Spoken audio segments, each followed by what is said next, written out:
ஏனமைதான் பிரியமானவர்களே, ரகசிய வருகை உண்டு. மறுதலிக்கிறவர்களும் தவறாக மறுதலிக்கிறீர்கள், ஏற்றுக்கொள்ளுகிறவர்களும் தவறாக ஏற்றுக்கொண்டிருக்கிறீர்கள். ஏன் எடுத்துக்கொள்ளப்படுகிறோம்? கண்ணீரை துடைப்பதற்கா? இல்லை பிரியமானவர்களே, ஆண்டவருக்கு தெரியும் நீங்க பரலோகத்துக்கு வருகிறீர்கள், அங்க கண்ணீர் இல்லை. அப்படி என்றால் ஆண்டவர் ஏன் எடுத்துக்கொள்கிறார்? ஏன் ராப்சரை வச்சிருக்கிறார்?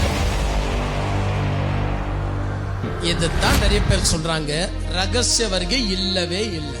ஏன்னா கோதுமை மணியானது பூமியில விழுந்து சாவணும், நாம எல்லாருமே சாவணும், செத்து உயிர்த்தெழணும். ஆண்டவர் வருகையில வருவார் நீ எதிர்பார்க்க கூடாது. தப்பு, நம்ம எல்லாரும் சாகணும். ஆண்டவரே சொல்லிட்டார். இது எதுக்கு சொன்னாரு? ஏன் சொன்னாரு? இதுதான் இடைவெளிக்கு பிறகு நான் சொன்னேன்.